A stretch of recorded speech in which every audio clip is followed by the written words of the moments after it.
everybody, welcome to the Dreamer's Edge podcast. I am sitting with Nicholas. I write video game reviews for thedreamersedge.com.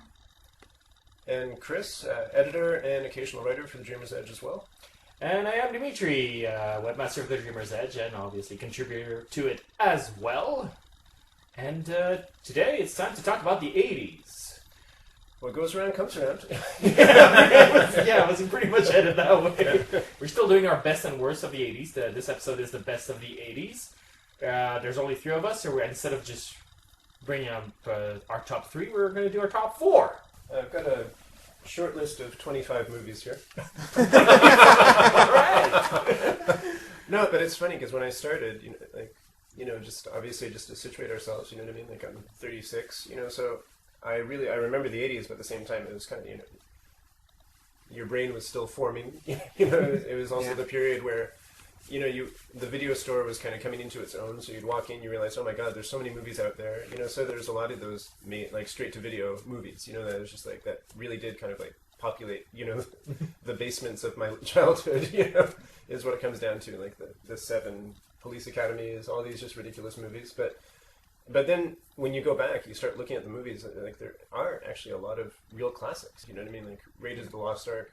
Maybe no one will choose it, but it's just like it's a foregone conclusion. You know what I mean? Like so I was like, okay, what are these other movies that I still have gone back to, or kind of a little bit different on a genre level? Okay, so Nick, you're going to jump in. Sure. My number 4 is Tron. I think it's a great movie. It looks really good, which is why I really like it. The story is not bad. Okay, it's mostly the featured special effect, but the story is actually pretty enjoyable, and it really has a unique look, which is why I like it. It's something that you don't see anywhere else. Yeah, and about the story, it's a weird thing with Tron where it's really not plot oriented or character oriented. Like it's neither. It's sort of like more dream oriented. It's all about the world building and sort of creating the possibilities of a digital universe, which let alone not being able to do it physically in terms of technology, but we never even had conceived at the time of an imaginary world in a computer. It's a movie that I've seen a couple times. It was one of those, I don't know if you guys remember Sunday nights, like around 6 or 7 o'clock, there'd always be like the Disney, right? Sometimes they do a live action movie, that was always kind of like, oh no, it's Davy Crockett, or it'd be, or there's like the cartoon, and kind of cool. But sometimes they do an actual movie, and I remember watching Tron, a couple times, I think, at least within that time frame. And when I think back to it, it seemed like such a strange movie, and I kept wondering, like, is it because they edited it for television or something? Because it just, like, it was a little bit choppy, strange things, like you said. It's very dreamlike in a way.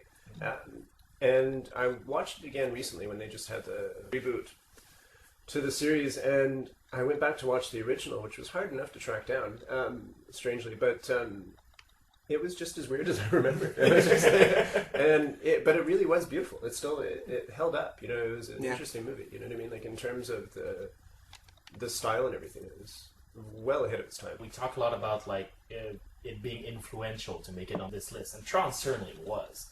The number of things that came out of Tron, like the reboot TV series, comes to mind right away. And, I don't think you'd have The Matrix without Tron, No, just that conceit of the characters within the game, was certainly new and novel, and, we've seen it a lot of times since then, so, yeah. Indeed. Oh, you guys had more to talk about Tron than me. That's awesome. So what's your next, your number 3 pick for best movie of the 80s, Nick? Star Trek, The Wrath of Khan. Oh, that's a nice pick. Basically saved the Star Trek franchise. Did Frank email you before? that's like a proxy pick. It's a very fun movie to watch. It's basically Kirk versus Khan, which he marooned on the planet in like the series. It deals with Kirk also having never faced a no-win scenario, and at the end of the movie he has to deal with it. In a beautiful way, actually, because it plays, into his relationships instead of playing into his captainship. Exactly. Like you said at the beginning, the no-win scenario is like facing Romulans that are attacking him, and that's totally not what happens at the end there. Either you expect it because of what everything happens in the movie, but that's not what it is at all. Mm-hmm. And the special effects were pretty good for the time. They were better than the first one. And stuff happens as opposed to the first one. So it's a very good movie. Yeah, I agree. It's very much about Spock as well. I find this movie. It's, Yes.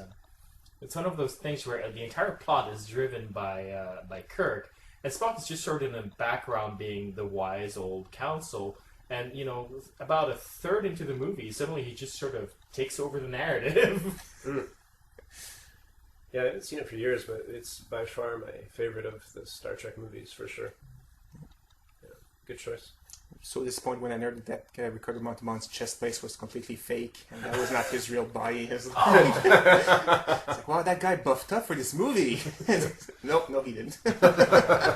You know what really disappointed me about that movie, though? What? Because that movie set up Kirstie Alley as, the new Vulcan officer on the Enterprise. Yeah. And they never went anywhere with that. Well, they didn't get her for the next one, so... I forgot she was in it completely, yeah. Yeah. Alright, and your number 2 pick, then. Number 2, Back to the Future. That was one of my runner-ups. Yeah. It is first movie I saw in the theaters with my father. It's great. I saw it. I really loved it the first time, but it's the kind of movie that you watch over and over again, and you catch more and more details, more and more subtle jokes that you didn't catch the first time, and you appreciate it more and more every time you watch it. It's really fun. And they didn't try to go overboard with the special effects, it's just learn to go back to time. It's very effective. Just 2 lines of fire on the ground. It's like, wow, this is cool. This is perfect. They don't need any more. And that's why it still holds up to this day. Yeah, so I watched it again last year, just kind of doing the whole 25-year anniversary thing. And there are a lot of really bad time travel movies. Is all I have to say. But this one doesn't get too complicated.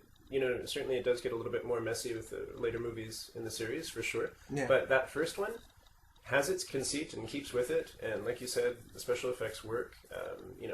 I really, really liked it. And it introduced, America beyond, the family ties, to... And, it paved the way to Teen Wolf, so... Yes, we should all be grateful for that.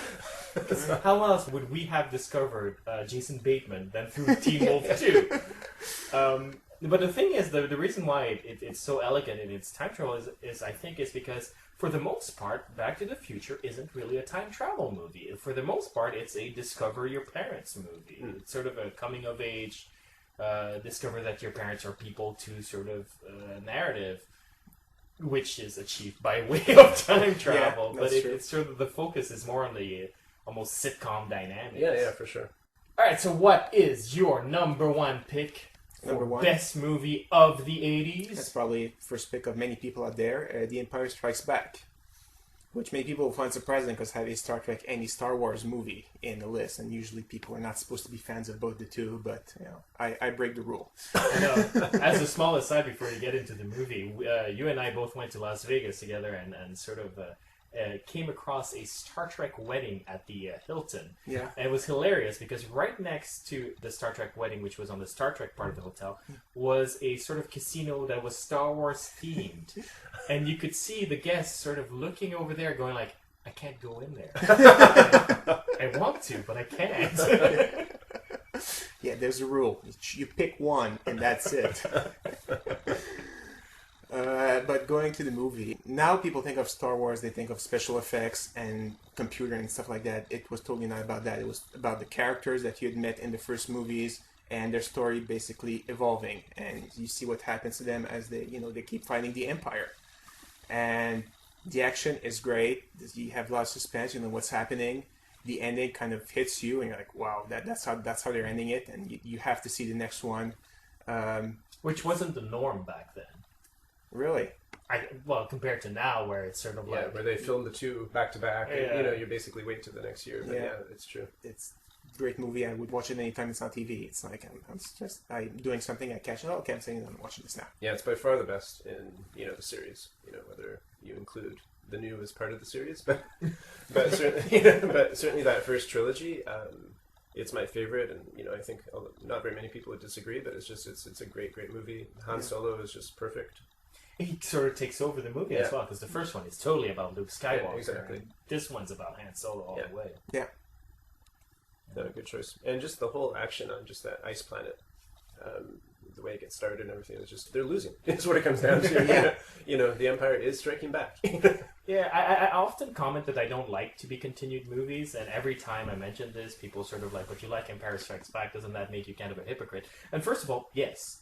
And second, to a certain degree, I find that's different because the movie does what it says on the can. It says the Empire Strikes Back, and by the end of the movie, the Empire has struck back, Yeah. It's kicked you in the stomach, showing you who's boss, and, Yeah. And you want to see what happens, especially after the way the first one finishes with like the rah, everyone's getting their medals, and, they've all, become warriors, and you realize, well, that's not enough, you're outnumbered. Yeah. So. And it's funny because it's Lucas, that Spielberg had nothing to do with it, but I find back when you look at Lucas' work back in those days, you can see a lot more of where Spielberg and Lucas sort of met creatively. They're more concerned with the way narrative works, because the Great Toth thing, it starts with Luke Skywalker doing his own thing, and since he's a hero, you figure he's going to be the hero, then he, screws up, and Han Solo has to be the hero and save him. And from that point on, Han Solo is the hero, and I like that the movie actually takes the time to give you that shift in the narrative, which you don't see anymore. Like, if you look at the Star Wars prequels, it's sort of like, well, Qui-Gon was the hero, now it's Anakin, he's older. Whatever. Hey, do you want to go next, Chris? The first one I'll choose is, this is Spinal Tap. Oh, 1984's Rob Reiner movie, which is just, it's a great little spoof of the, kind of like a rock band, and it's done in mockumentary style, which has become its own genre as well, with the Ruddles and all these other movies that have kind of gone through time, and, the A Mighty Wind nowadays, and Best in Show and everything. So it's a genre, like, and I don't know if it started here, you know what I mean, but it takes the tropes of the documentary and the rock document, biopic, and kind of really plays with them quite cleverly, and it's a great film. If you haven't watched it, it's just got some great lines in it. And apparently it's actually pretty accurate, because I remember watching all of the 80s, and, like, rock stars talking about that movie, and it's like, yeah, this hit way too close to home. And it's like, getting lost on the way to the stage, yeah, that happened to us, and they're like listing things in the movie that had happened to them, and it's like, I don't know who wrote this thing, but it's like, he had insider information on this. Yeah, well, just like the ludicrousness of just being on a tour, you know what I mean? Like, like going from city to city, not sure where you're going to wake up, traveling in a bus, like, with these people who aren't really your family, but you're spending too much time with, it's, and they play with that a lot, and it's a good one. I think it's one of those early movies that played with, to a certain degree, geek culture.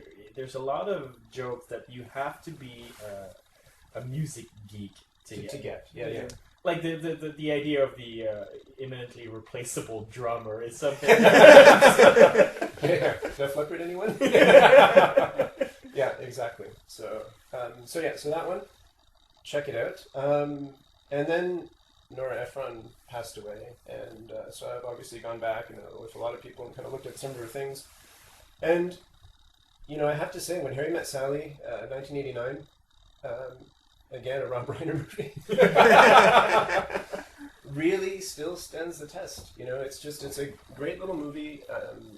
It's got the beats of a classic screwball comedy almost, and it's a really good romantic comedy. Like, romantic comedies can be good if they're written well, and this is one of them, so, I don't think I like Billy Crystal and all that many things, but he plays this, kind of an asshole-ish guy, but they create this believable friendship that basically then they try and apply love onto the top of it, in a way, and it's just like kind of like how there's a risk to that when you finally make that admission, because you might lose the friendship, and they finally do it, and their lives are just kind of like constantly mistimed in terms of them being together, and they finally get together, of course. But it's a really good movie. It's really good. No, I agree. It was one of my runner-ups. Nora Ephron always had this sort of very old-fashioned style about her, like this sort of very old-fashioned approach to storytelling, which gives it that sort of screwball comedy thing that doesn't really match the romantic comedy formula to a certain degree. It sort of clashes with it. And I love that Rob Reiner sort of went with it. Yeah. And didn't try to fight against it and sort of make it fit more into the mold. He just went like, no, that's the strength of that screenplay, Yeah. And as a result, I think it almost feels more real, this sort of conflict between the modern and the screwball. Yeah. One of the iconic lines is when Billy Crystal says to, what's her name? I'm blanking right now. Meg Ryan? Meg Ryan, that a man and a woman can't be friends. You know, it's just like you can't. You know, like a man always wants to have sex with the woman, and the woman, you know, and she's like, no, of course you can be friends. And he's like, no, you can't. You know, it's basically this.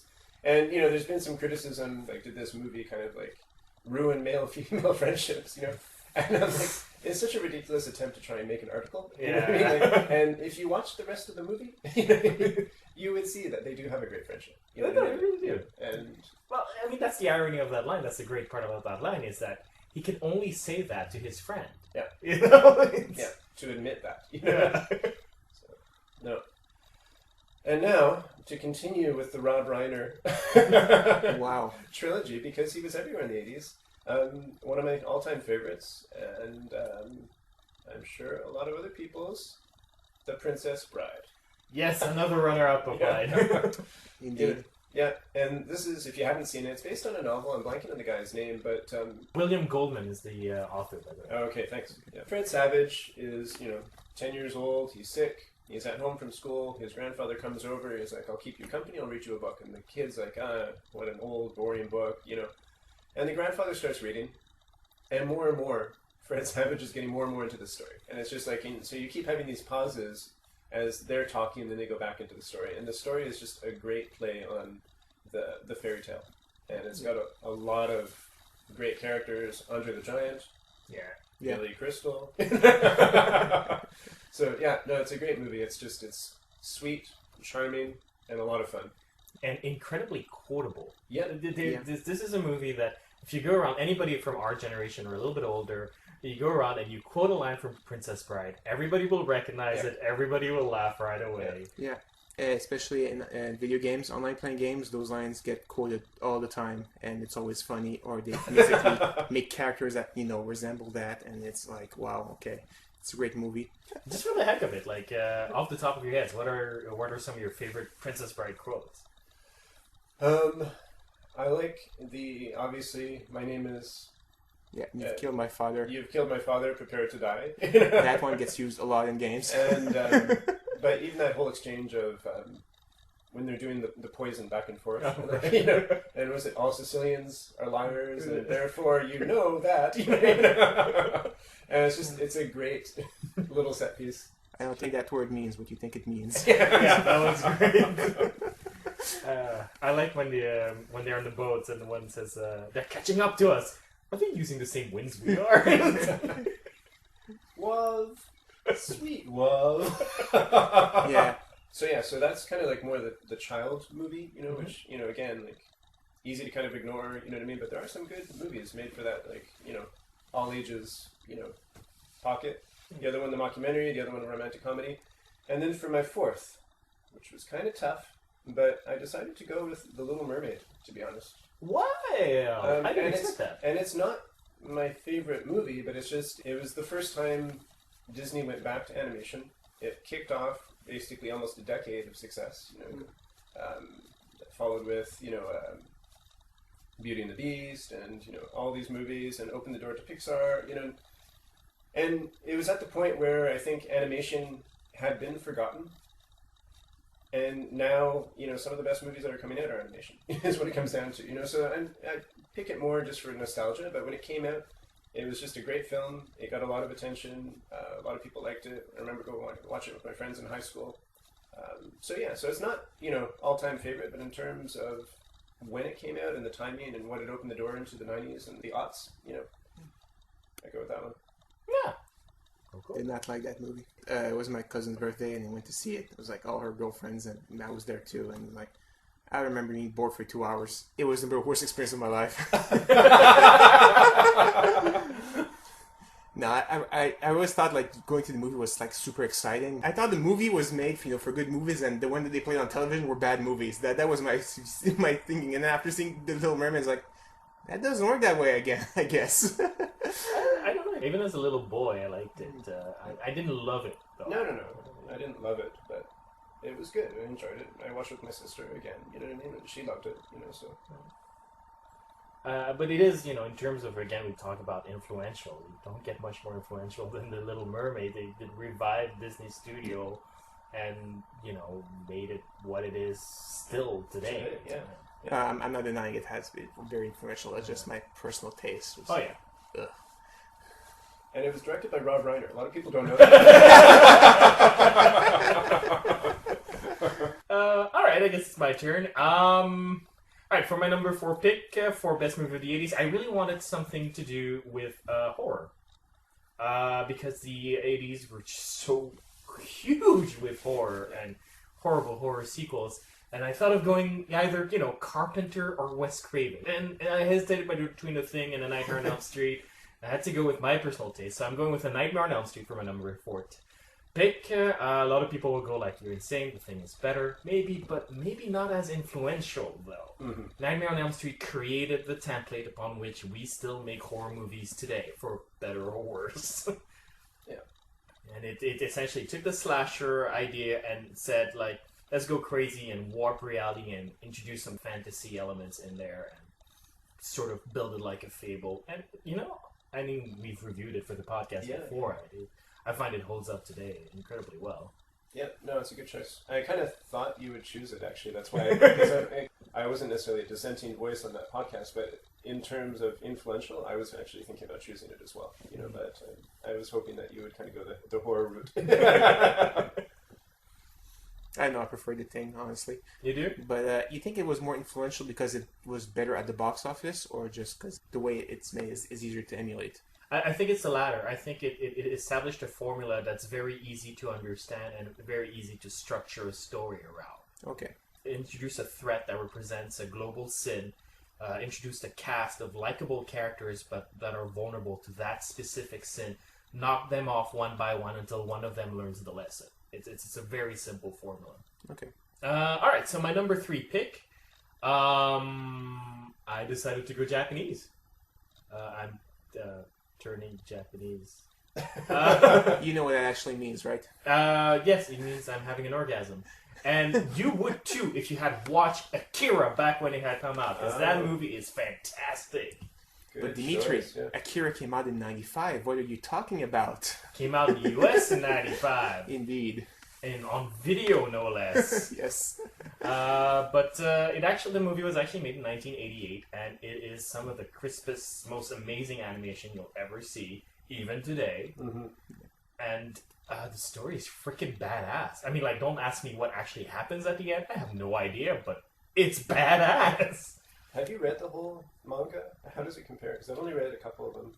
It's much more political. Okay. It explores much more the social politics and all of that. And which you get a sense of in the movie, but not to that extent, I guess. Exactly. It's sort of more of used as a background. Yeah, in it's really just a story of youthful rebellion more than anything else. Exactly. And actually, that's what I like about the movie. In terms of adaptation, they sort of nailed what could be achieved in about 2 hours and a half.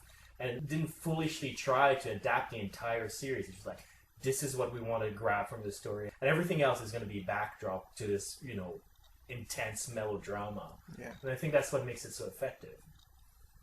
I did enjoy seeing the fact that you can have animated movies that were not about like a bunny looking for his mother for 2 hours. That was really shocked to me. Yeah, but like the Little Mermaid, but other animation movies of the time, which was all all fluffy and they were violent cartoons back then, like G.I. Joe, Transformers. But the movies made about those were kind of rare, and you didn't have a lot of movies like that. But then you hit Akira, it's like this is awesome. This magical place called Japan. now you learn about it, and that movie really opened the door for other movies from Japan to come over here. Absolutely. Yeah. And even in the context of movies from Japan that were being imported here, I should say, they all tended towards the excessive and the violent and the sort of like, we are not lonely bunnies looking for mothers. Yeah. We are monsters killing the bunny while he looks for the mother. Yeah. And Akira is actually a serious story. It doesn't have adult content. Well, it has adult content in terms of the violence, but it has also adult content in terms of how it challenges you, Yeah. Okay, so my number 2 pick, well, I was going to pick Raiders of the Lost Ark, but you do make a good point that, it's Raiders of the Lost Ark. Of course it's good, whatever. Yeah. So I'm going to go with E.T. instead, 1982. I really wanted to get Spielberg in there, I guess. Yeah, that's true. Yeah. And, I don't remember E.T. very well, to be honest, because I only saw it as a kid in the theaters and remember bawling for weeks after I saw it. and remembering every detail of it and thinking it was the most extraordinary thing in the world. And I haven't seen it since. No, my experience very closely parallels that. Made all the more time stamps in that. But I didn't necessarily go to that many movies with my parents. I would go with my grandparents or my grandmother, essentially, but not very often with my mom and dad. And in this case, I don't know where my sister was, but she doesn't figure in my memory of this event. But we went together, and we stopped at the store first, and they bought me a He-Man and Battle Cat action figure, which was awesome. I was like, what is this amazing, magical day that we're having? Wow. And then we went to go to the theater, and we had popcorn, and I just remember hiding under the chair and crying and crying and crying as all my hopes were dashed. And I lost all sense of composure and trusted my parents. And I've never gone to watch it again. I've never seen it again. But it's a powerful film. You would love it now, though, because it's a lot nicer. They don't have guns anymore. They have walkie-talkies. Oh, really? That they cock, basically, because they couldn't change the actor's motion. So I saw no point in changing that. But it's a great movie. It's a good fun movie. So I was a lot older when I saw it, so I didn't cry as much. It was last year. But I can see it's a good fun movie, and it doesn't shelter kids from bad things happening. I mean, you think E.T. dies, and kids. Spoiler alert! Yeah, I'm sorry. No, I'm think kidding. E.T. Come on, dies. it's an 8 movie. Come on, people. And kids probably just imagine kids crying in the theaters when that happened. I don't think you'd see that in kid movies today, or just this kid, the main character for a few minutes, see what happens, and I don't think they'd do that again. I guess not. No, it's true. I mean, I think the reason why so many kids had the same experience Chris and I had, to a certain degree, is it portrays kids as they are, not as parents see them. They're not cute. They're not. There's a scene that Spielberg removed from the special edition, which is too bad, where the main little boy, who's supposed to be the one you identify with, goes to his sister, "Oh yeah, or you're a penis face," completely out of nowhere. But that's what a little boy does, Like when you watch it, it's like, yeah, that is the sort of thing I would do as a kid. Yeah. In terms of just the visual of the alien, I think it was quite clever. You know what I mean? It looked enough like, the long-skinned, Close Encounters aliens, but it was different. It had its own thing. It was creepy, but at the same time, you could kind of still cuddle it. It was almost the same height as the kids. The glowing heart, and the extended neck and everything, and the big eyes, and it was really just those eyes that really kind of gave it the personality. So and the special effects worked. You know what I mean? So in terms of on-screen aliens, you know what I mean? It's one of the best, I think. Ah, yeah, right. Yeah. And just as a testament of its power, after all that crying I made, a couple years later they came up with Gremlins. I'm under 10 at this point. And, the commercials just go from the same people who brought you E.T., and then they showed you the little Mogwai. And just from the same people who brought you E.T., for me as a kid, just went I have to see this. I have to see this. My parents drove all the way to the big city, because I lived in the forest essentially when I was a kid, and literally, the town is called something Forest, and and we got all the way to the big city, and there was a big lineup of kids, and we joined there, and then they said, "Well, no, you can't see Gremlins because it's a horror movie." And I spent another 3 weeks bawling my ass out. Nice. All right, so my number one pick for best movie of the 80s.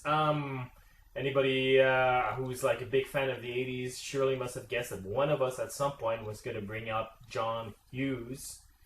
So I'm going with The Breakfast Club, 1985, with the Brat Pack. Yeah. A bunch of kids from different contexts in the high school, in the high school food chain, I should say, being stuck together in detention and sort of forging bonds that the movie, in a very odd twist, sort of doesn't shy away from the idea that that's temporary. They're going to go back to eating each other after that. It's a very refreshing take and honest take on what teenage should actually felt like. I don't think that's actually how it was, but certainly how it felt like. Yeah, no, it's a good choice. I haven't actually seen very many of his movies, to be honest. But that's one of the ones that I have seen, and it stuck with me. But I saw it much later. I think I saw it mid-90s by the time for the first time, and it still felt real in a way. You know what I mean? It was just like, and it didn't feel overly dated. It was a very almost like a 12 Angry Men's type, like fake setting where everyone's in like one room and and everyone's personality starts coming out. But it lent itself to it, and told a really good story. Yeah, I don't think it'd be even dated now. You just have typical 5 personalities that the jock, the crazy guy, the nerd, then I don't know how to describe them all. The princess, I guess, and the crazy chick. Well, today we describe her as the emo goth. Yeah, chick. the emo goth chick, I guess, would be now. Yeah. And you could totally watch it now, and it's like, yeah, you can still relate to these characters. You really can. Yeah, it's true, and it plays sort of like almost like in a one-act play, if you to a certain degree. And I mean, in terms of influence, I mean, this is the movie, along with Pretty in Pink, that sort of defined how you make a teen movie. Mm. And since then, all teen movies are exactly like that, even the ones with alien killers, The Faculty. But I think the reason why John Hughes was so influential is because he sort of promoted the idea that it's okay to feel awkward. It's, if you look at movies before the 80s, when they address the young, it's a lot about conformity. If you stand out, you're sort of like that potential killer. The jock was the good guy, and his football team, like his good friends, and the little rejected kid is the guy that's gonna become a loser and mess up, and sort of John Hughes just sort of inverted that. Yeah, well, very much like you said with E.T., it was just, children talking the way children do, and a movie being aimed at not just parents, but also the children. And I think that his movies did the same thing, where it's just like you said, they really do give you that teenage voice, or that sense of the way teenage kids really are. But what I liked, what you were saying in terms of the characters and the personalities and everything, these are types that we would recognize now. That was one of the things I did like about that 21 Jump Street that came out recently, where you've got the Channing Tatum character basically just kind of like looking at the high school, trying to say, oh, those are the jocks, those are this, those are that. And he's just confused. he's like, what's going on? I thought I understood high school. I was cool in high school. Nothing makes sense anymore. So, but there were still the types, but the types all changed and evolved, So yeah, well, that's one of the great conceits about the 21 Jump Street movie, is the idea that, no, the nerd has inherited the earth at this point. And it was about time. So I guess that's our picks. So, if you guys want to share your own top movies of the 80s, and I know you guys have plenty. Everybody's got an opinion about the 80s. They even had a VH1 series about that. What was it called? 3 VH1. 3 VH1 I love series? the 80s. I love the 80s Part 2, and I love the 80s in 3D. Wow. Okay, well, I think that says more about VH1's programming than anything else, but just the same. Well, please write us at mail@thedreamersedge.com or post a comment at thedreamersedge.com. Just click on the episode name. Next time, we're going to talk about the worst of the 80s, so stay tuned, and we'll see you till next time.